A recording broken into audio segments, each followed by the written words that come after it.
pure experiences.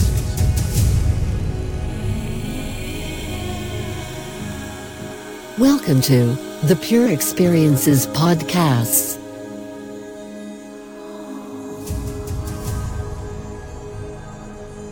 Hello and welcome to Pure Experiences Online Satsang. There is no agenda for this meeting. We are going to discuss some questions and answers. So if you have any questions, this is the right time to ask.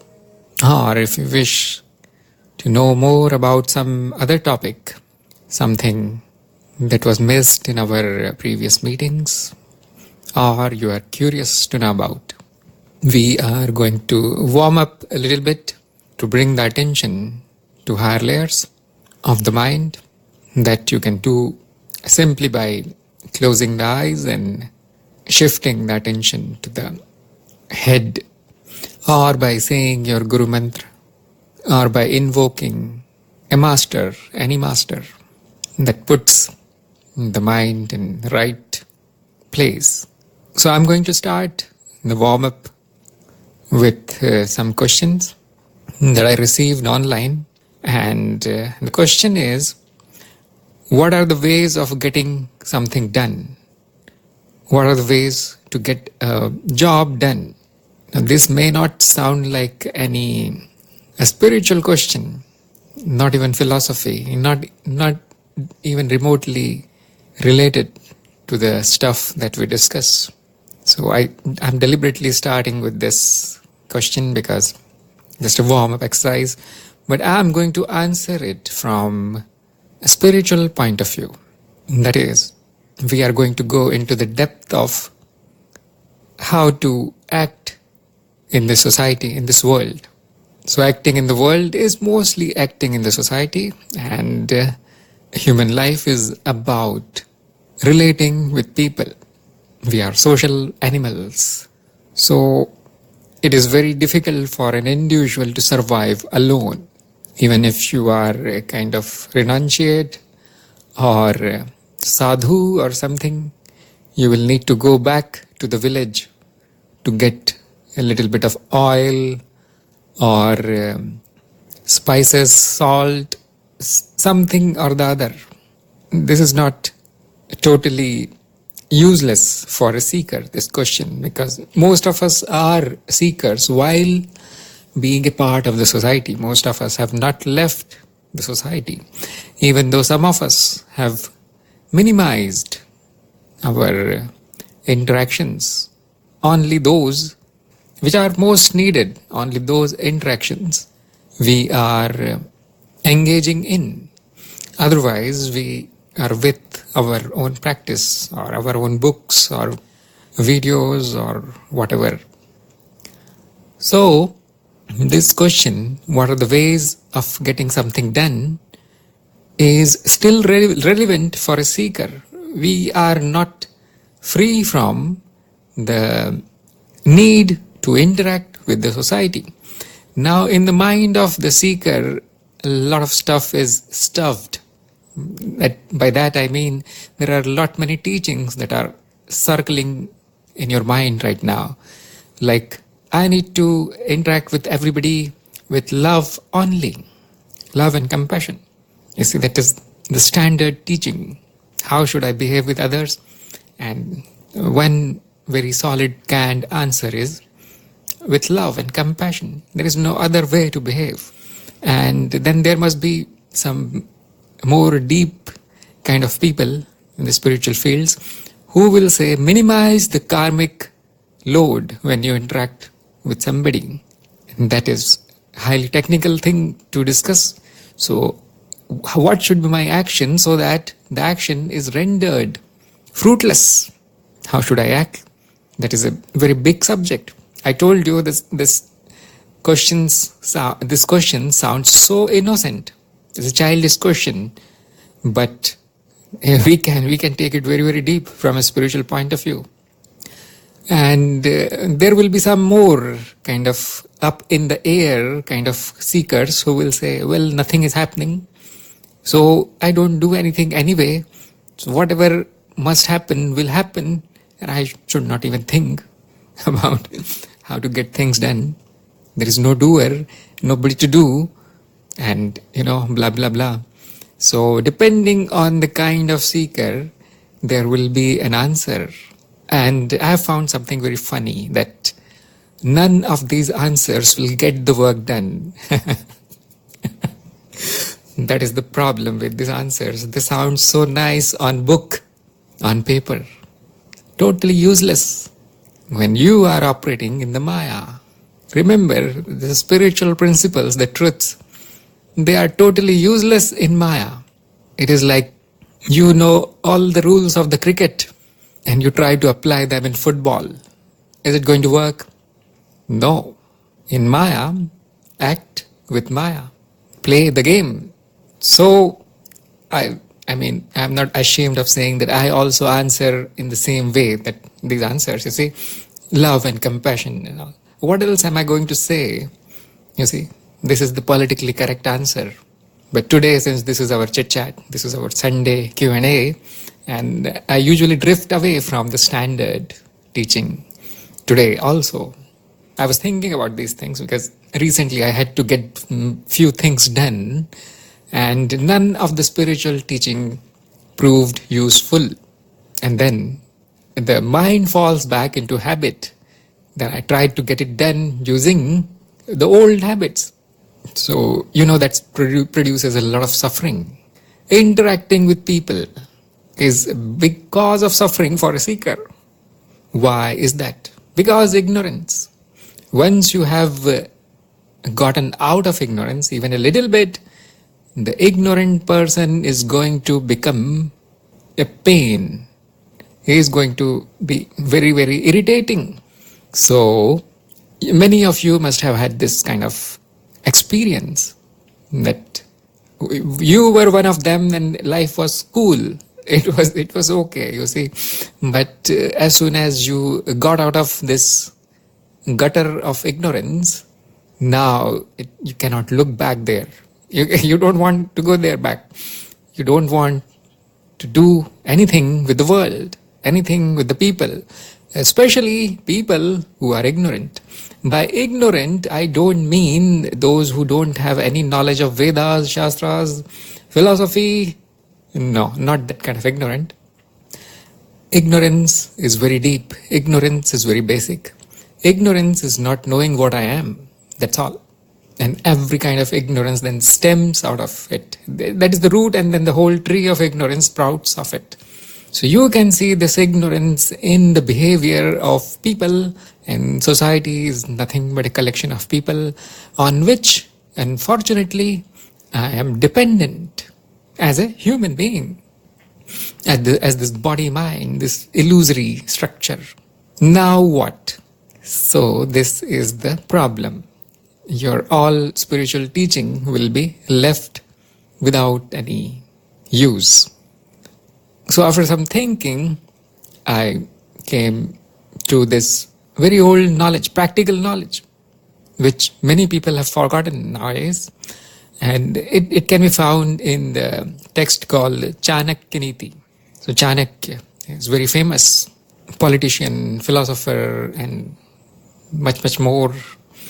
And he formulated some rules of politics. And one of them, and it's all recorded in his book, Chanakya Niti. There are not only these simple thumb rules, but also very advanced stuff, like how should a king rule? How should taxes be implemented? And what to do if there are attacks, and so on. Actually, he wrote a very big book on this. We don't teach it in the schools and colleges. That is unfortunate. There you can find answer to this question. What are the ways of getting a thing done? What are the ways of getting a task done? And I found that method totally suitable for a seeker. That works. Nothing else will work. Forget about compassion and love. Forget about enlightening people and getting your work done. No, they are not interested, you see. And I'm not saying that don't be compassionate. I'm not saying don't try to educate people. No. And that is not the point. The point is, even if you tried that, your task may or may not get done. You may not get through the society. You may not get through this jungle of sansar. So our human life is essentially interaction with the society. Look at it like this. Hardly, we cannot live alone. It is kind of very risky. You will die simply in a week. And you cannot be totally engaged in the society. You will become crazy like them. So, you must be in the world while living out of the world. This is said by somebody very great. It's in the Bible. So, Chanakya gives us hint here how to get it done. And many of you know this sutra, this formula. It's in Sanskrit, it's called Sam, Dam, Dand, Bhed. I'm going to attempt English translation, and it will be my translation, you see. So Sam means cooperation. Dam means transaction, barter. Dand means punishment. And Bhed means deceit. So some people are going to translate it a little bit differently, but these are the translations that I arrived at. So these 4 methods will get your work done. Nothing else. Nothing else. I mean, you can try, you can experiment. Cooperation is the best. You can be compassionate, you can be loving, you can be forgiving. If the other person, the one you are dealing with, is cooperative. This is the ideal case, isn't it? A win-win case, very like a dream come true that, oh, I'm ready to cooperate. I'll do whatever you want, sir. And okay, it is done. And he won't even ask for money. So, see, the money part is the second one. It is transaction, barter. So I'm not talking about cooperation with money. I'm talking about somebody who wants to simply help you to get your work done. That's all. So it is so rare. It is like gold, you see. Very, very rare. Even your relatives are not going to do anything for you, remember, without getting something in return. No, not at all. You can, you see, get a little bit of examples of the psalm or cooperation or love, the work done or the help that comes out of love in very intimate relations, just like mother and child, father and son, and husband and wife, and lovers, and so on. You see, there will be one person, or not even one sometimes, who will cooperate with you, who will do something for you with his or her will, because it makes them happy. You see, it is very, very rare.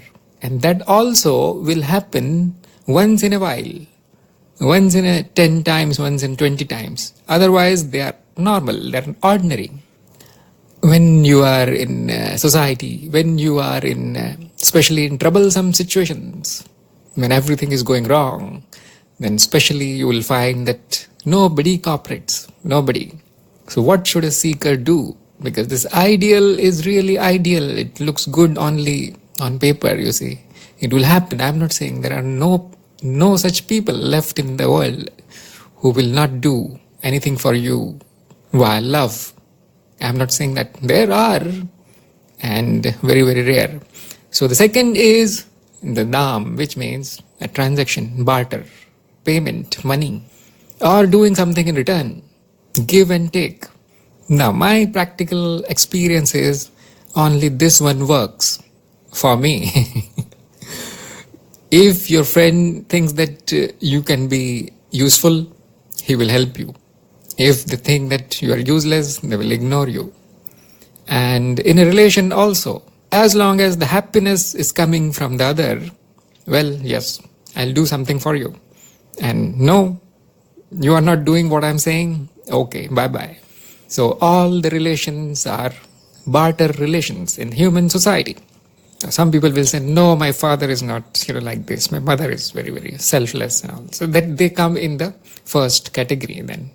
they come in the cooperative people. There will be one or two. I'm not saying it's not that bad, you see. Society is not all bad. A majority of it is what I'm going to describe now.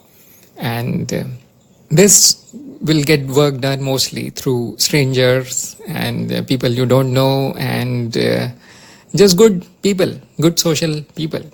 They will do something if they are paid well, if you are useful for them, if they think that you can be useful for them. And there are some very interesting cases. A beautiful woman can get the things done, you see, even though the other person does not get anything. But you see, there is a psychological factor here. We are evolved like this. There is a hope in the heart of that man that someday, probably, he will be able to impress that woman. And so he goes and does the thing. It is not cooperation. It is not love. It is not compassion. Forget about this. There is an intention there. It looks like love. It's not. It is transaction. He's trying to secure a mate. And the behavior is automatic. You see, by ignorance, I mean only that. Automatic action, pre-programmed, conditioned, without awareness, without intelligence. That is ignorance. Now you can see 99.99% people will be doing their actions like this. Your interactions will be like this. It does not matter if you are enlightened. It does not matter you are just walked in to this planet Earth from heaven. You are going to face the music.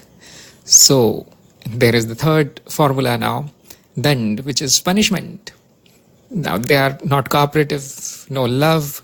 They are not going to do your job even you paid it, even if you have paid now. Or they are not interested in your money. They don't want to deal with you.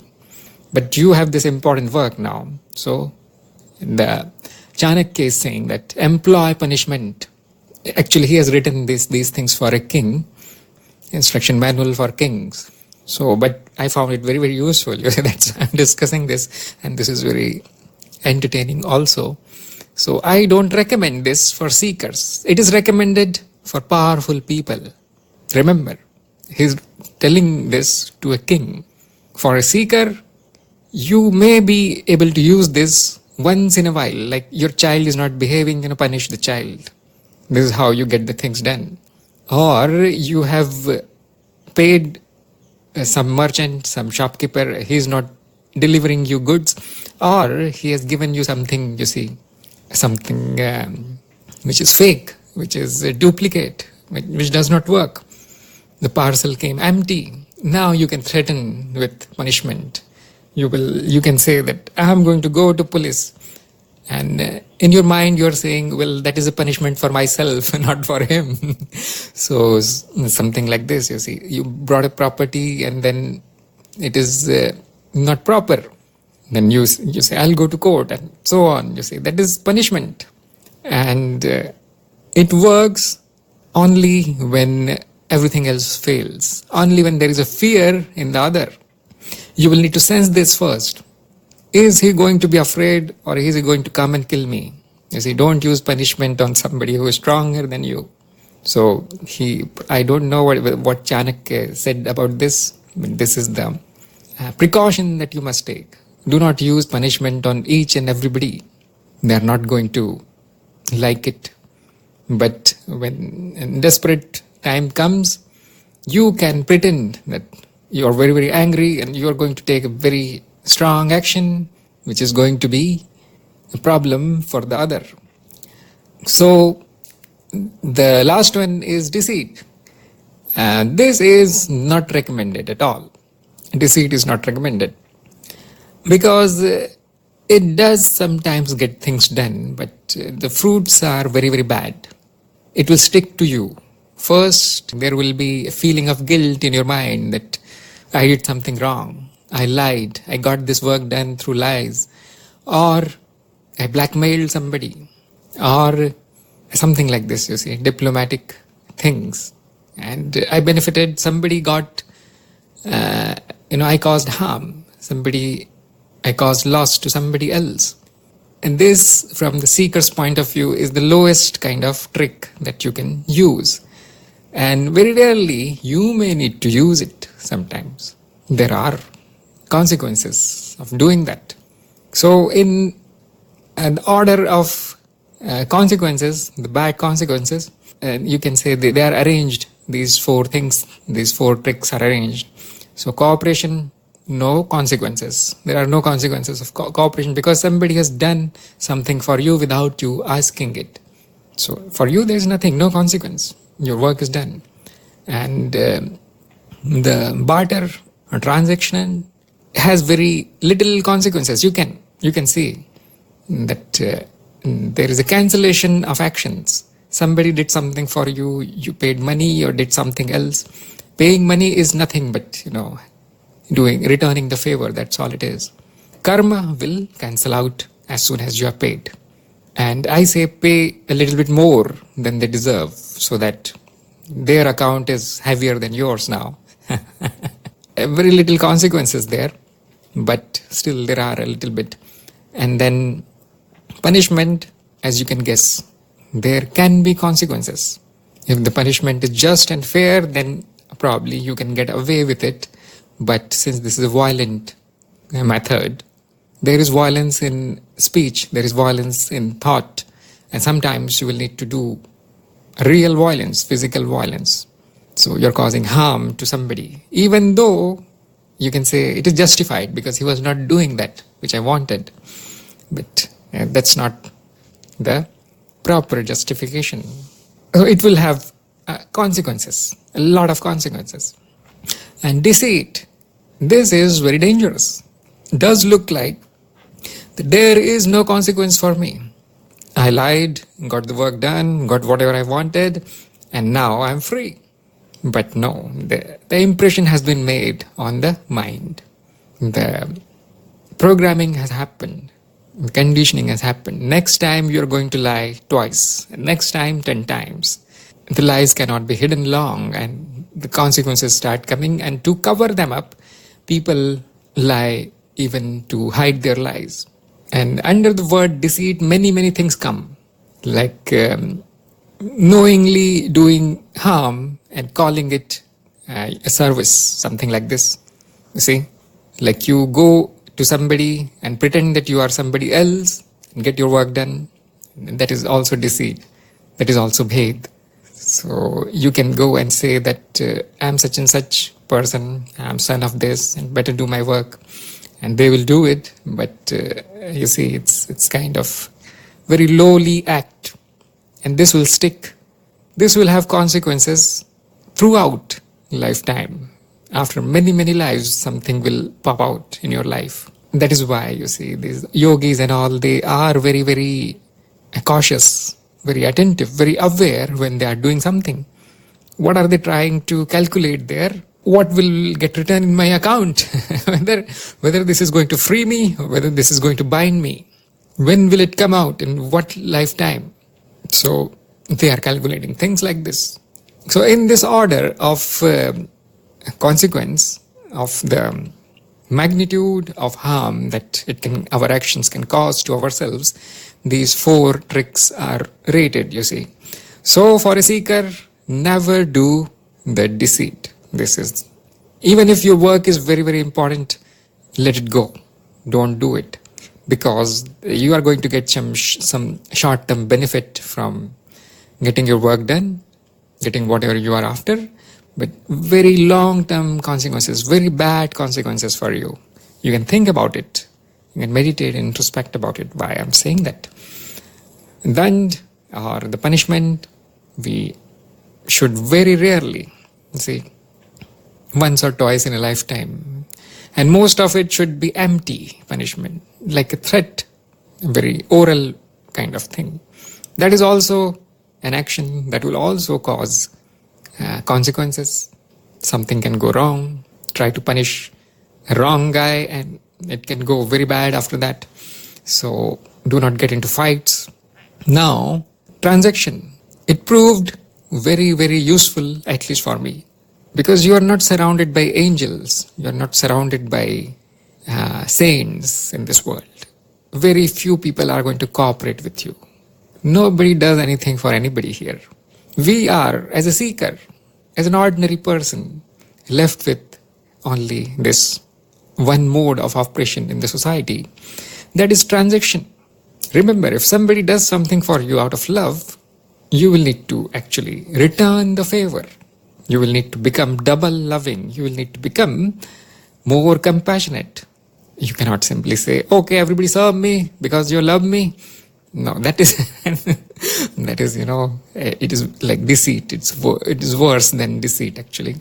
So there are many people like this, and try to get favors from others because you're somebody. People like you or something, and you do not return it. So you see, even the cooperation, there is a word cooperation. So my duty is to return. That is also a transaction, but that is a transaction of a higher kind. Somebody did something for you because of their compassion. Now it is your turn to be compassionate. Now the other person is not going to accept anything, not money, nothing, anything. And now you should not pursue it. You should not force that person. It will become kind of punishment or something for that. You need to be careful. Somebody says, no, I don't want anything from you. I just did it because this is my nature. You should let go that person. Don't try to burden him with your action. May not like it. All we can do is become compassionate, help somebody else. You see, you are all my forms. If A helps me, I help B. It is, a full circle now. There is nobody else to return favor to. There is only me. So do not try to, harass that person. No, you did something good for me. Now you must come to my house and have dinner with me. And that fellow will feel odd or may feel bad, it's extra work now. I usually do the same thing. I let go of them because that is the highest kind of compassion. That is the unconditional love. You don't do anything for anybody. That is the highest kind of love. But if somebody has done something, it's return it. It will be very, very rare. But I'm just giving you my opinion here, how to behave like this. And first priority for us, for seekers, is to cooperate always. That should be the first priority.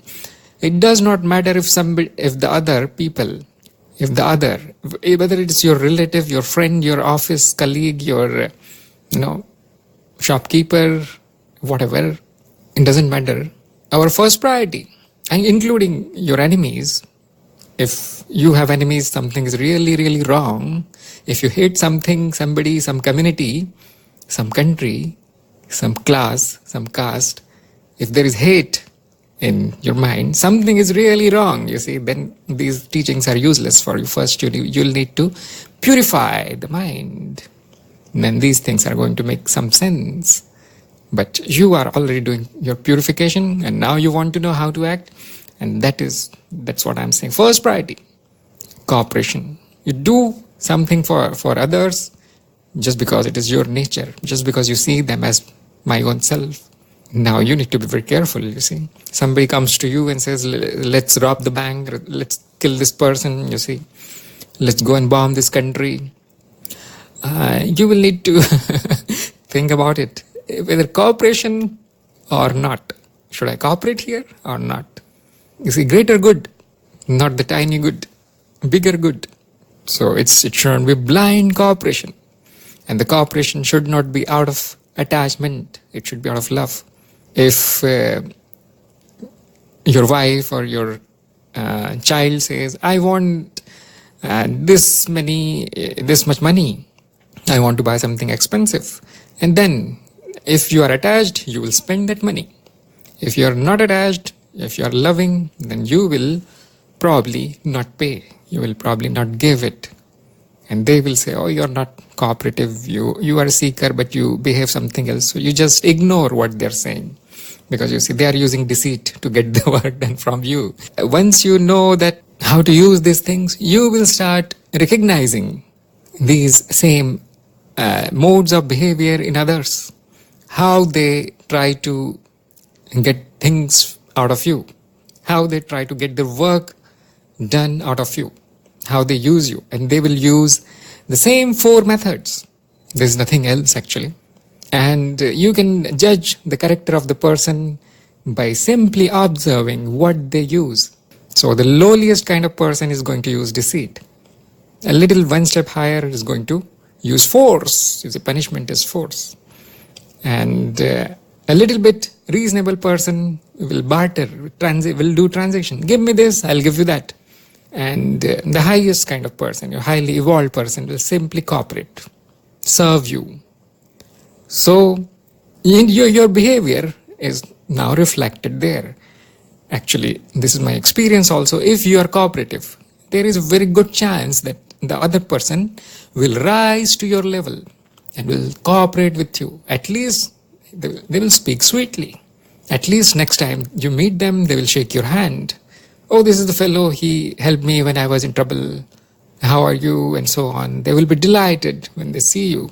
Now you know, you see, the karmic purification is happening.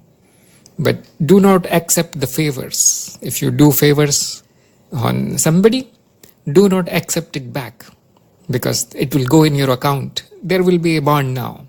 So we don't want bonds. We are trying to end the bondage, isn't it? We are trying to break our ties with the world. So that's why I told you, let go of the person who has served you. Let go of the person who has cooperated with you. Do not burden him with your favor. If he is a yogi, he will not like it. So better ask. If you are in doubt, you should ask. Oh, you have done this thing. Do you want something? How can I help you? Just formality. And if they say, no, I don't want anything, you just let go, you see. And same thing we should do in our case. Do not try to take the favor. You have helped somebody because it's your nature. Don't take the burden of their favor. It's not recommended from the karmic point of view. So, you see, I'm learning these things as I progress, because, you see, nobody teaches us these things. Can somebody recall if their teachers, if their parents, if their whatever have told you these things? Even your guru is not going to tell you these things. Just like I said, the guru has a very canned answer, a pet answer. Be loving, compassionate. Actually, that is the right answer, but you see, it does not work. So, from the point of view of the seeker, the first priority goes to cooperation. The second goes to transaction, which will work. And the third and fourth are not recommended. Punishment and deceit. Use very, very sparingly. Never without any reason. Only when extremely needed. Only when it's a matter of survival. What wins? Survival or spiritual knowledge? What wins? Tell me from your experience.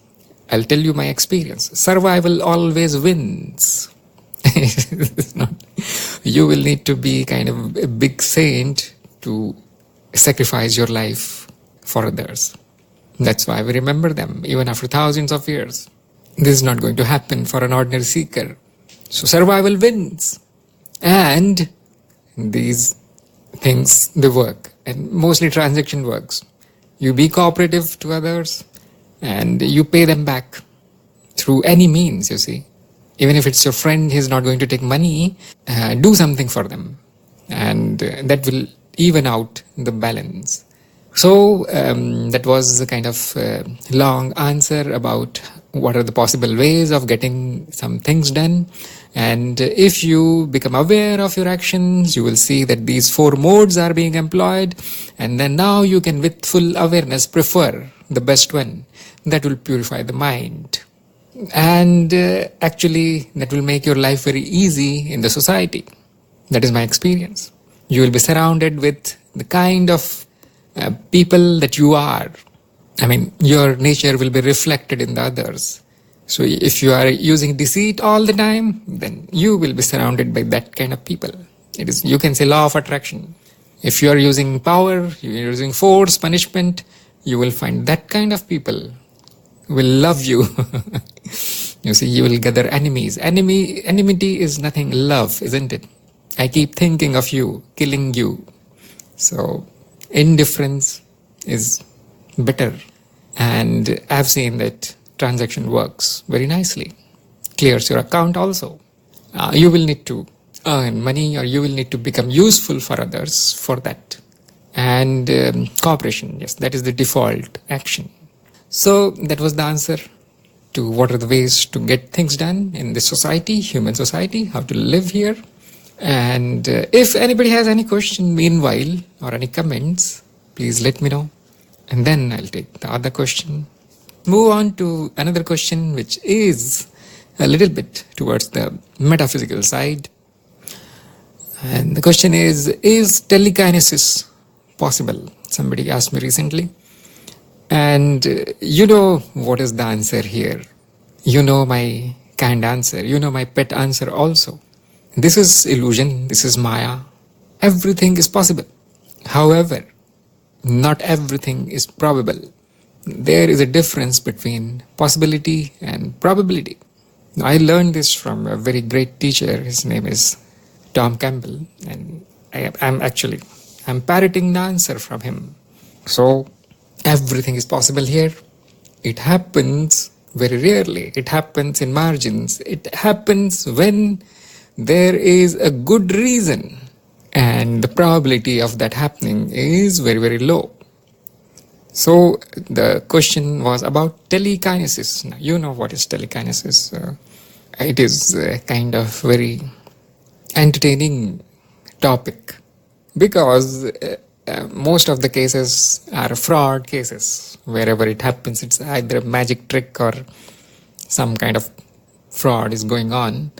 So I've personally never seen it, and I've tried to do it, because when you become a spiritual seeker, you want all these things, isn't it? So it never happened. Now, the funny thing I'll tell you, telekinesis is defined as action at a distance without involving any physical means. This is telekinesis. Tele is distance, kinesis is movement. So moving things at a distance. Using what? Using your mind. They will say using your mind, as if you can use these things. You see, mind is something that you can use. And so there is a funny thing that I came to know, and that is that all actions, all movements are telekinetic movements. All of them. Nobody will tell you, actually. You will never hear this, because this comes from the non-dual perspective, the mind-only theory, or the mind-only way of looking at things. Now you got the hint, isn't it? Now this answer has become more interesting than the question, you see. That's why I took this question. You must be wondering, what kind of question is this? Why is answering telekinesis? Mumbo jumbo, isn't it? So I'm going to give it a twist. All movements are telekinetic movements. Now think about it. Why is that? Physical action, physical movement is impossible. Now people are going to hang me for saying this. So I couldn't have even thought about this, actually. Adopt the mind-only view, and you will find this answer is the most sensible answer. It is the most meaningful answer, which is all movements of all objects that you see are telekinetic, are done by the mind. Now I'll tell you, while you're thinking about this thing, why did I just dropped a bomb on your head. So telekinetically. So I was reading about Nagarjuna's philosophy, and Nagarjuna is the greatest philosopher in Buddhism. He was the greatest philosopher of India.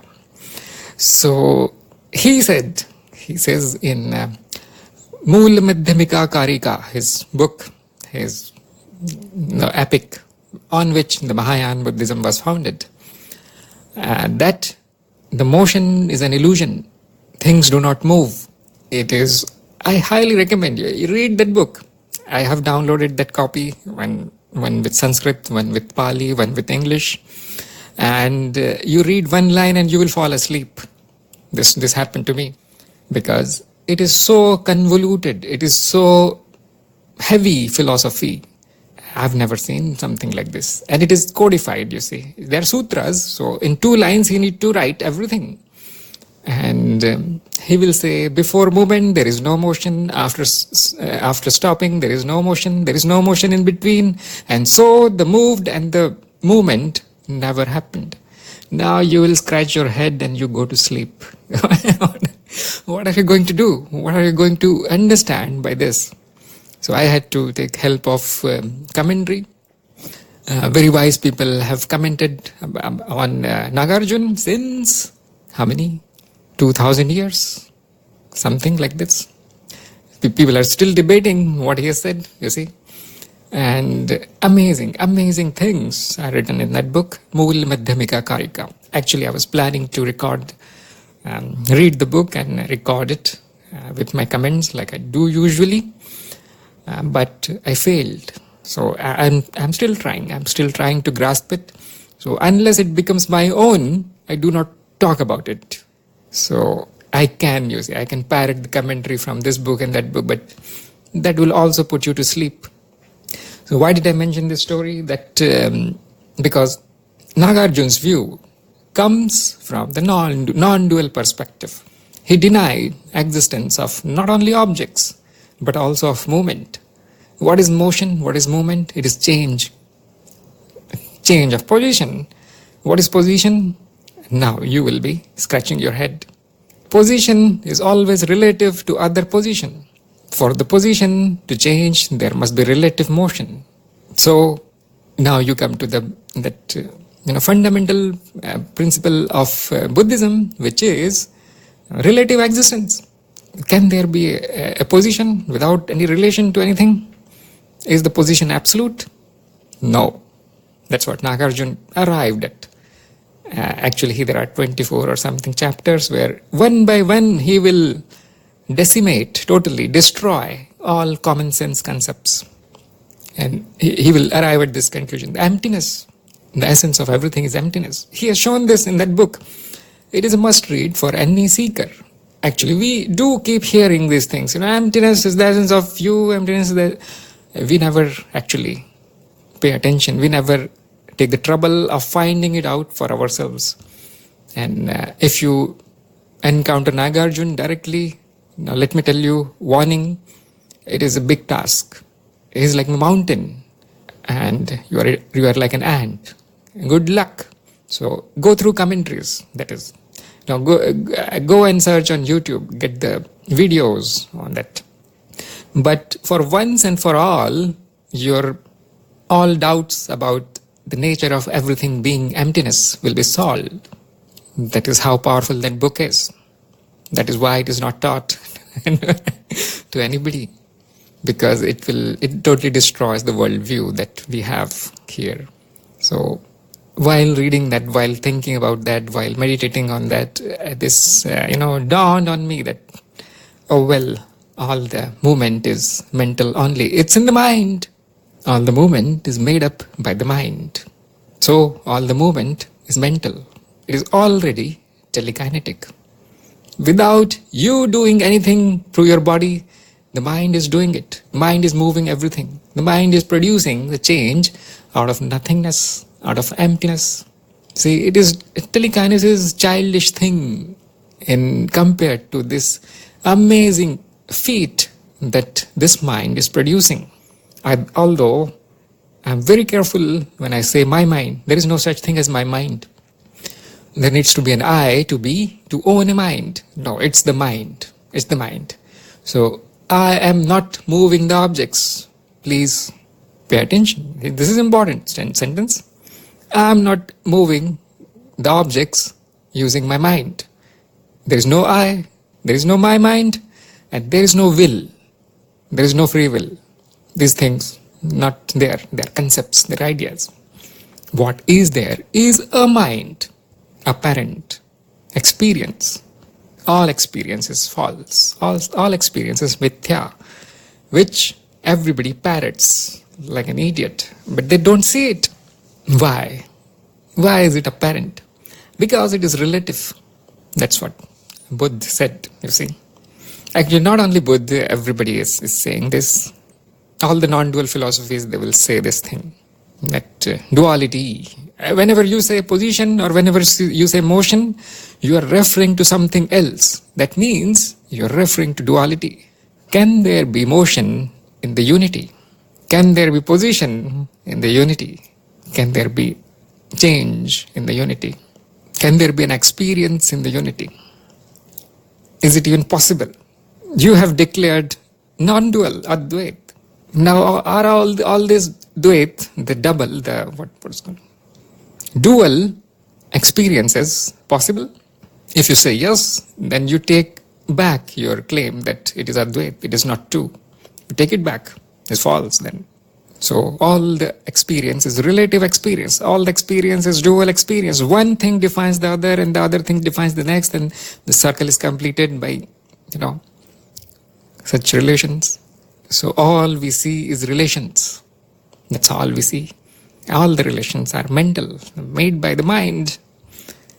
And since there are only relations, there are only descriptions of the experiences. Please don't fall asleep, because I've gone a little bit deeper here. That is our job, isn't it? To go deep. On the path of knowledge, we don't stay on the surface for long. Yes, telekinesis, yes, there are some here and there, one or two incidences. Now go home. No, we don't do like this. We go into the depth. We don't scratch the surface. And you will find something very amazing. If you go into depth of this simple question, it looks like, that I should have simply dismissed this idiotic question. But no, when you introspect about these things, when you bring all your combined knowledge to answer this question, what do you arrive at? The greatest philosophy in the world.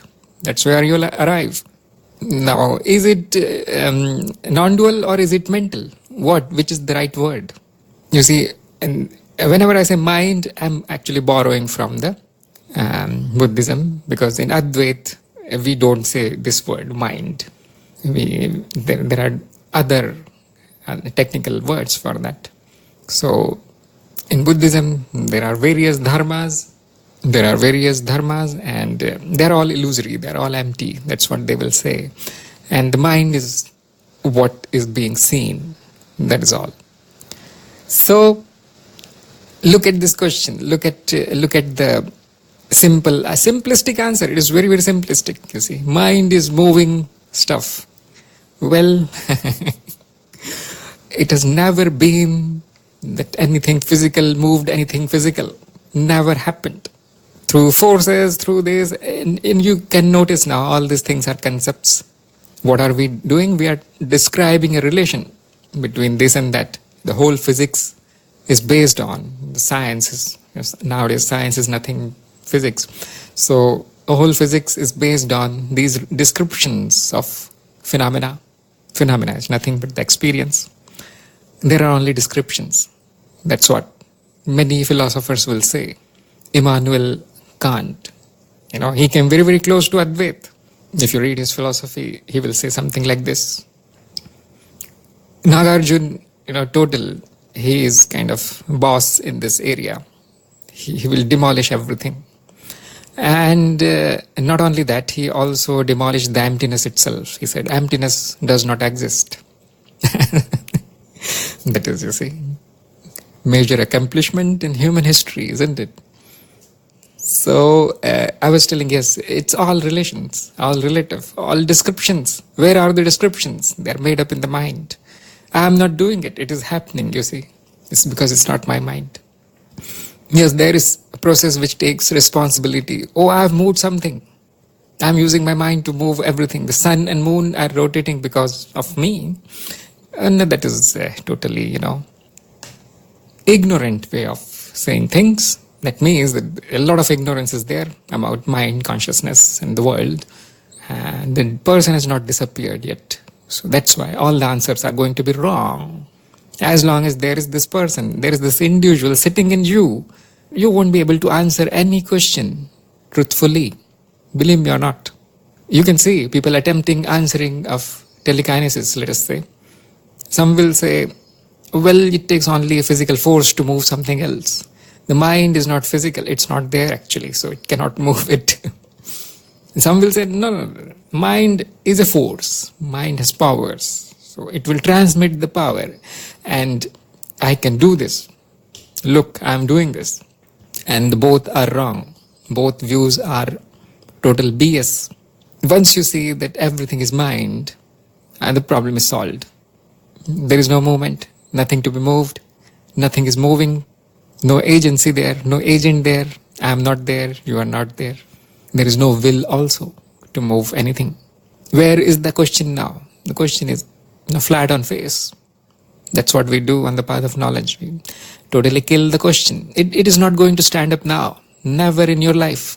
The mystery is history. Now meditate on other paranormal or extraordinary phenomena. Is telepathy possible? Now it's child's play for you to answer these questions. Mind only view. Take the mind only view and everything is possible. Now you say it is very funny because your worldview is now totally upside down. It is flipped upside down. Now the real question is, why is reading of other minds so difficult, or why is considered impossible when it's all one mind? Or why can't I simply think and move this chair? Now that is a mystery now. This should be the mystery. Anybody has answers? There is answer, and the answer is one word. But I'll let somebody, if you are interested, explain in one line or something. If it's, it's so powerful knowledge that everything is mind, everything is relative, so everything is dual, appears, just appearance, so everything should be possible. Now, how come there are rules? How come there are laws? And why? Sometimes the laws, they seem as if they can be broken. Why does it happen? So again, the answer is simple. One word answer. Ignorance. I cannot read the minds, I cannot move the things sitting here, and I cannot see what is happening in the other country. There is only one reason. It is ignorance. Ignorance is a kind of very broad word. It is not that I don't know how to do it. It is not being meant here. I mean, the ignorance is the basic ignorance. It is the delusion that we are in. We are in this delusion that we are in a reality. And therefore we have taken up this point of view that I am this body mind, I am limited, and I am this much only. I cannot perceive anything else. I am limited by whatever can be done by the body. If I get up from the chair, move the chair in the other room, only then this job is possible, otherwise not. So we are playing this game, kind of game that let's forget everything, let's forget what we are and limit ourselves to this and this and this. So we are in the rule-bound area, not created by me, of course, not created by you or any other individual. It just is. It has formed through evolution. It has evolved out of metaphysical patterns. How that happens, we have discussed this, in very, very great detail. How the areas in the universal mind, they pop out and they evolve into rule-bound areas, just like this one, which we are experiencing right now. So it is the basic ignorance that I am this, and the way out of it is that you will need to discard the whole thing. You will need to discard the whole illusion. You cannot have your way in the illusion. You can, either get rid of it or play along in the illusion. Sometimes amazing things will happen in the illusion. But that is because our minds are not used to those incidents, those experiences.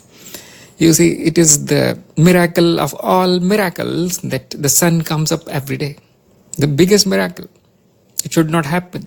There is no sun, there is no earth, there is no you to watch it. How is this happening? But because it happens every day, you say, well, it's an ordinary thing. Something which happens very, very rarely and seen by one or two and nobody believes them, you call them miracle. It is also the same kind of happening. Only the frequency is different, you see. So one thing is happening every day, other thing happens once in 10 years or 50 years or 100 years. You call it miracle. Both are illusions, both are non-happenings. So we are surrounded with impossibilities. It should not be there. That's why this master says that when you know, you will become like a child, like everything will be new for you again. So when you look like this, your ordinary world, it is the biggest mystery. Nobody knows what this is. I'm actually claiming this. Nobody knows what this is. Not only that, it is impossible to know what this is. You can do this kind of exercise, you see. I'll ask you, what is this thing I'm sitting on? And you say, chair. You have just described a name and form. Now I say, what is this name and form? Tell me. What is this essentially? And there will be more names and forms. Wood, this plastic, it is called chair in English, this was and other name in the other language. You see, the mind is limited to only these things. Names, forms, illusions. They are all perceptions. Perceptions of what? Nobody knows. Now I'm not saying that, you see, they are not there. They are there, but do not have a reality. Like things in the movie. There are cars, there are buildings, there are planes, and there are people. We cannot say they are not there. They are there, but do not have their reality there. There is no substance there. There is no base. There is no foundation. Nothing at all. Illusory images. And this is how it is. Simply because you cannot find anything that supports it. It is empty. Therefore, it is an illusion. The great characteristic of illusion is it changes. Why? Because the relations change. They do not stay. You see, now I'm not going to go deeper in that, but this is how we arrive at this criteria for truth, that everything that changes is illusion. It is relative. If it is changing, it must be changing in relation to other. What is that other? That other will be related to something else. It is not defined by itself. It is defined by something else. And therefore, we are trapped in this world of forms and names. This is how we arrive at the criteria for truth in non-duality or on the path of knowledge. That which changes is not true, mithya. That which stays is truth, satya. So there is only one thing that stays, and that is the empty, bright background of the experience. The experiencer, that is the only truth. Now what is it? It's not anything that you can grasp with your mind. Mind is happening on it. So it's impossible to know it. And since the appearances are equal to that to which it is appearing, the appearances also cannot be known. They can be known only in a descriptive way. Description. This is the reason behind all these Mahavakyas, all these things that we keep telling in every meeting, and you probably you're now immune of these things. You don't even think when I say these things. In illusion, use the illusion. In Maya, use the Maya. Now it's kind of become mind-numbing thing. We have stopped thinking about it, and that's why I highly recommend you destroy all your knowledge every day. You see, try to know again, and you will arrive at something amazing every time. There is something which I forgot to say. When I say relations, when I say descriptions, what am I actually saying? I'm actually saying that the objects, people, world, everything are descriptions, and therefore only information, no substance, only information. What is description? It is information, isn't it? From the information theory, something changing meaningfully, symbols, icons. The reality is iconic. Reality is information. And that is what you will find when you study physics. It's all descriptions, all information, mathematical information. Because changes, seemingly changes in a rule-bound way. This is the miracle. And that is why something odd happens and we call it miracle. Because it has broken the rule of information of which the mind has become accustomed. But no, it is again an appearance, nothing, no rules are broken. Only the picture widens a little bit. That's all. The biggest picture is nothing is happening. The biggest picture. Emptiness itself is empty. Do not think that there is one thing which I am and it is empty. It is nothingness, it is Shiv. No, the Shiv itself is not there. There is a reason the Shiv is colored black, very, very dark. Even the Shiv Lingam is black in color. Very rarely you'll find silver ones, white ones. But that is because, they're trying to symbolize it. It's nothing. Don't even look at it. So no, not only there is no individual, not only there is no mind, no Jeev, and not only there is no experiencer, even this Brahman does not exist. It is Nirgun. It's gone forever. So after this, if there are questions, I'll be very surprised if there is any question after this. What remains to be asked here? See how powerful the power of knowledge is. Not only answers everything, it will destroy all the questions. Nothing will arise in your mind. You will never get this kind of peace in your life. And people call it emptiness. People call it nihilism. You say because you're destroying everything. Their pet dreams are broken. But as long as the mind dwells in substance, something, this peace will not be there. It will never be peaceful. It will keep searching, it will keep asking, it will keep practicing, and it will never arrive at anything. Only by destroying, we achieve liberation.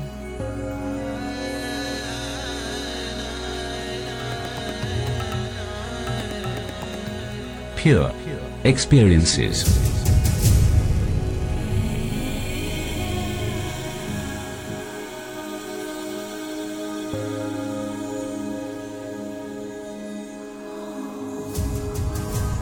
You were listening to Pure Experiences by Tharun Pradhan.